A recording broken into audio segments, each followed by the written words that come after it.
जी अस्सलाम वालेकुम क्लास। ये हमारे पास जो है चैप्टर नंबर 4 का है, जो हम अकाउंटिंग साइकिल जो है इसमें चैप्टर नंबर 4 में हम लोग कंप्लीट करेंगे मीग्स एंड मीग्स के। सो यहाँ से हम लोग स्टार्ट करते हैं। इसका सबसे फर्स्ट ऑब्जेक्टिव ये है कि आप जो है चैप्टर नंबर 4 में आप लोगों का जो है अकाउंटिंग में आप वर्कशीट प्रिपेयर करना सीखते हो। ठीक है, वर्कशीट जो है आपकी जो है वो बेस्ड होती है। आपको 2 कॉलम जो है वो ट्रायल बैलेंस गिवन होता है, या फिर वो आपको जस्टिंग जो है वो सॉल्व करके देता है। तो फर्दर आप जो है उसे कंप्लीट करते हो क्लोजिंग ट्रायल बैलेंस तक। सही। सो ये आपका जो है नंबर 1 ऑब्जेक्टिव है। ये सब कुछ आपने जो है चैप्टर नंबर 3 में कवर कर दिया है, लेकिन यहाँ पे सिर्फ आप वर्कशीट बनाना सीखते हो।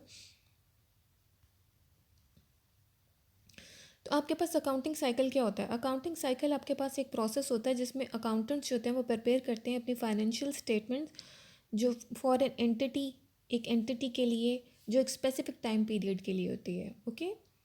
नेक्स्ट आपके पास जो है जो आपकी अकाउंटिंग साइकिल है वो इस बात पे भी बेस करता है कि फॉर अ न्यू बिज़नेस, जो आपका एक नया बिज़नेस होता है उसके लिए आप जो है बिगिन करते हो एक सेटिंग अप अकाउंटिंग लेजर्स। ठीक है, अकाउंटिंग लेजर आपको फर्स्ट टाइम जो है तब बनाने पड़ते हैं जब आपका जो है नया बिज़नेस सेटअप हो रहा होता है। फिर फर्दर आप उसमें जो है वो ऐड सब्ट्रैक्ट करते रहते हो।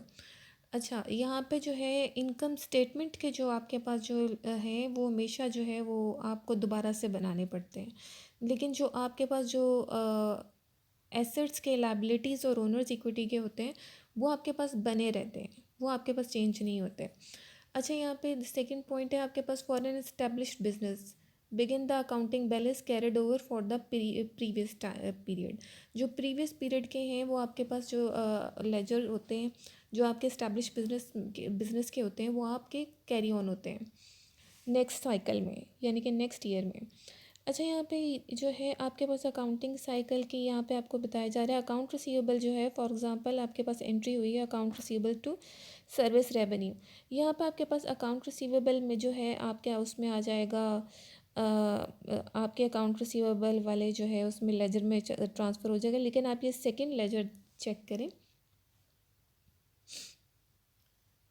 यहाँ पे ये देखिए, ये जो 1700 है ये अब की अमाउंट है।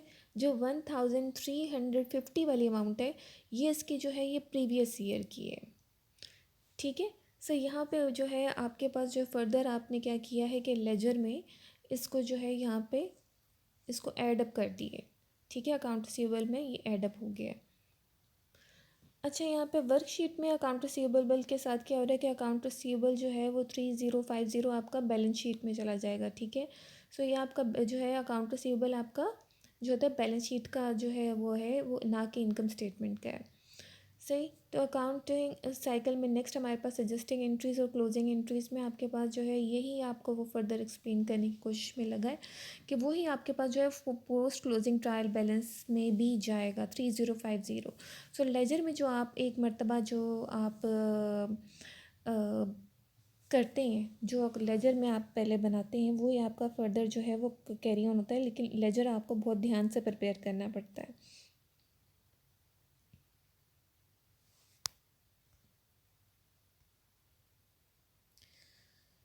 अच्छा, वर्कशीट आपके पास क्या होती है? Worksheet is a multi column document used by accountants to help move data from the trial balance to the financial statement.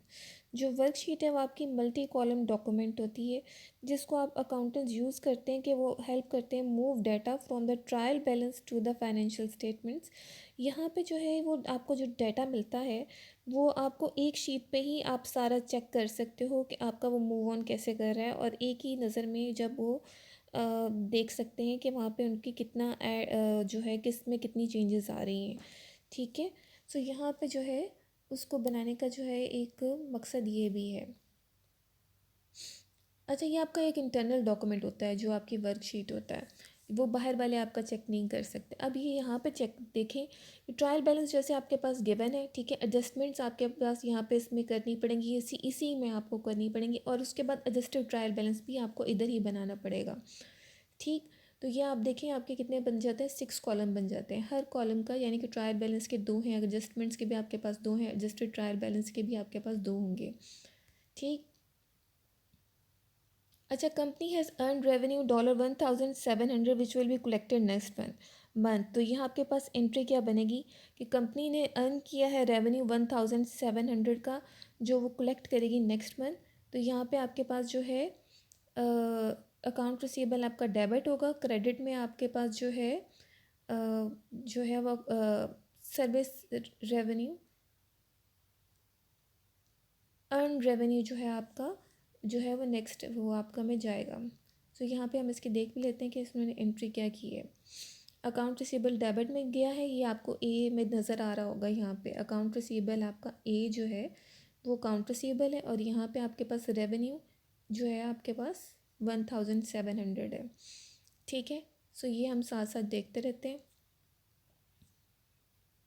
Next आपके पास है inventory of suppliers at month end total $150। तो यहाँ पे आपको क्या करना पड़ेगा, इन्वेंट्री आपके पास सप्लायर्स एट मंथ आपके पास कितनी है, यहाँ पे आपके पास इन्वेंट्री ऑफ सप्लायर्स आप देखेंगे, सप्लायर्स आपके पास कितनी की हैं 250। ठीक है, तो वो कहता है कि 150 आपने मज़ीद जो है वो खर्च कर दिए, तो आपकी 250 को आप माइनस करेंगे 150 से, तो आपके पास कितना आता है 100। ओके, सही। तो ये आपके पास आता है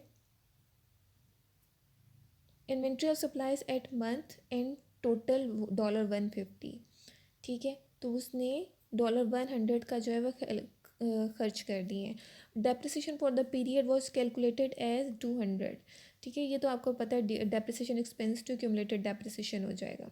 सो ये देखिए यहाँ पे जो है आपके पास सप्लायर्स को आप डेबिट कर देंगे और क्रेडिट आप करेंगे सप्लायर्स एक्सपेंस को। ठीक है, और यहाँ पे depreciation expense to accumulated depreciation सी में आपको नज़र आ रहा होगा।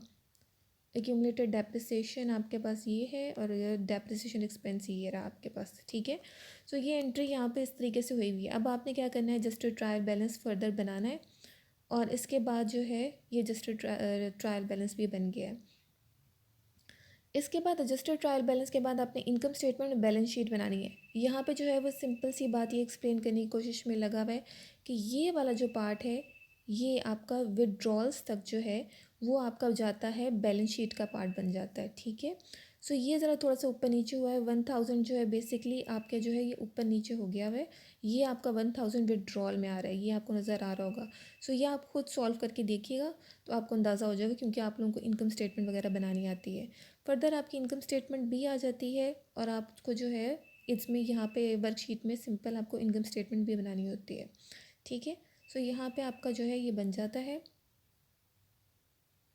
Use of worksheet to complete the accounting cycle. ठीक है, जो हमारा अकाउंटिंग साइकिल है वो आप यहाँ पे चेक कर लेंगे कि आपको बैलेंस शीट तक सारा बनाना पड़ता है। तो यहाँ पे आपके रिकॉर्डिंग द एडजस्टिंग एंट्रीज, तो यहाँ पे हमारे पास जो है हम रिकॉर्ड करते हैं अपनी एडजस्टिंग एंट्रीज को। The worksheet help identify the accounts that need adjustments, actual adjustments of the account required journalising and posting the entries. ठीक है, सो ये वाली आपके पास जो है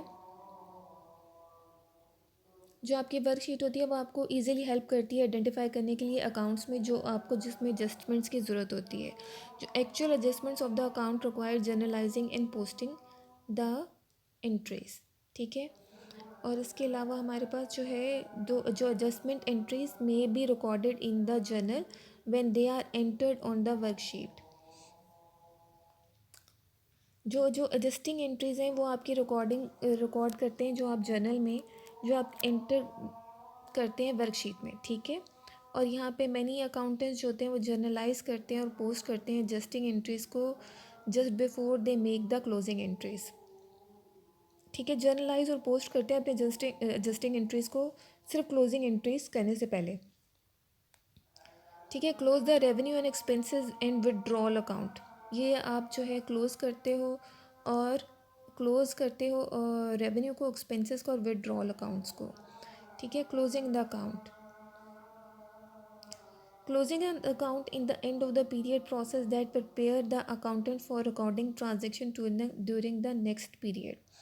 ठीक है, जो आप क्लोजिंग एंट्रीज क्लोजिंग कर रहे होते हैं वो आप अपने नेक्स्ट पीरियड में जो आपने जिस तरीके से लेके जाना होता है उस तरीके से आपको ट्रांजेक्शन आप प्रिपेयर कर रहे होते हैं, तो आपके पास सिर्फ डाटा में सिर्फ आपके पास बैलेंस शीट के आइटम रह जाते हैं। ठीक है, आप एक इनकम स्टेटमेंट जो है वो जो है वो क्लोज़ हो चुका होता है। अच्छा, क्लोजिंग द अकाउंट। अब इसके बाद जो आपकी क्लोजिंग होती है, रेवेन्यू जो होते हैं वो इंक्रीज़ कर देते हैं आपके ओनर्स इक्विटी को, और एक्सपेंसेस और विड्रॉल जो होते हैं वो आपके डिक्रीज़ करते हैं आपकी ओनर्स इक्विटी को। ये आपकी क्लोजिंग एंट्रीज होती हैं। ठीक है, तो आपके पास जो इनकम समरी होती है जो, या फिर आपकी क्लोजिंग होती है, उसमें आपकी क्लोजिंग से पहले इनकम समरी करते हो, और इनकम समरी से में आप क्या करते हो, क्लोज किन अकाउंट्स को करते हो, उनमें आप जो है अपनी रेवेन्यू के, विड्रॉल के और एक्सपेंसेस के अकाउंट्स को जो है वो क्लोज करते हो। ठीक है, revenue expenses account are close to income summary. ये वैसे आपने चैप्टर 3 में कवर कर लिया हुआ है। इनकम समरी जो होती है वो आपकी क्लोज हो जाती है फर्दर कैपिटल में। विड्रॉल्स भी आपके क्लोज हो जाते हैं आपके कैपिटल में। तो इन कॉर्पोरेशन जो आपके डिविडेंड्स होते हैं वो भी क्लोज होते हैं, वो होते हैं आपके रिटेन रनिंग में। अच्छा, वो यहाँ पे इनकम समरी है, वो आपका debit balance represent net loss. जो आपका डेबिट बैलेंस होता है वो आपका नेट लॉस को रिप्रेजेंट करता है। जो आपका क्रेडिट बैलेंस होता है वो आपका रिप्रेजेंट करता है नेट इनकम को। ठीक है, सो ये आपके पास जो है क्लोजिंग द अकाउंट्स में जो आपके पास है, इसको आप देखिएगा कि आपके पास जो है यहाँ पे सिर्फ जो है एक्सपेंसेस के आपने क्लोज किए हैं। ठीक है, इनकम समरी में आप इसको फर्दर जो है वो क्लोज करते हो। ये आपका जो है वो लेजर है बेसिकली। सही। सो आप लेजर जो है वो आपने सही बनाएगा। पिछली दफ़ा आपके लेजर बहुत ख़राब थे जिसकी वजह से वहीं पे आपके नंबर कटे थे। सो इस बार लेजर आप ज़रूर बनाएगा।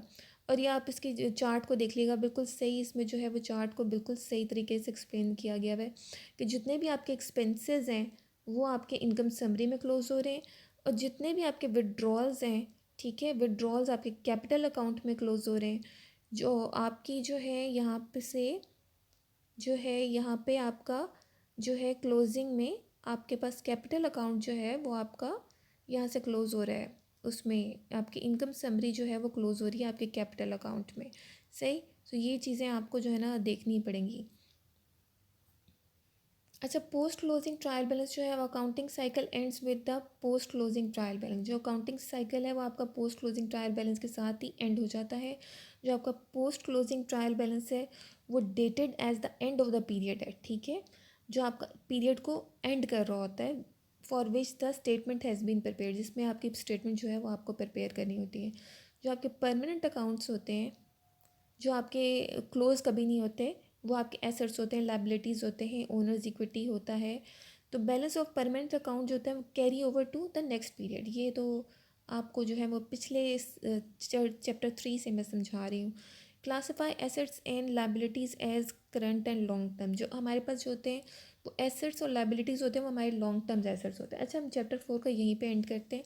इससे आगे जो है वो हमारे पास रेशियो एनालिसिस शुरू हो जाता है। ठीक है, तो यहाँ तक जो है, लेकिन इस क्वेश्चन को जो है आप पूरी तरीके से खुद प्रैक्टिस करके देखें। जब तक आप खुद प्रैक्टिस नहीं करके देखेंगे आपको कुछ भी समझ नहीं आएगा। ठीक है, अकाउंटिंग में एक चीज़ है, अकाउंटिंग में जितने भी मैथमेटिकल सब्जेक्ट्स होते हैं जब तक आप उन्हें करके नहीं देखेंगे, ज़बानी कलामी करेंगे तो फिर वो नहीं होंगे। ठीक है, इसी बात के साथ जो है ना मैं यहाँ पे वीडियो एंड कर रही हूँ। ओके।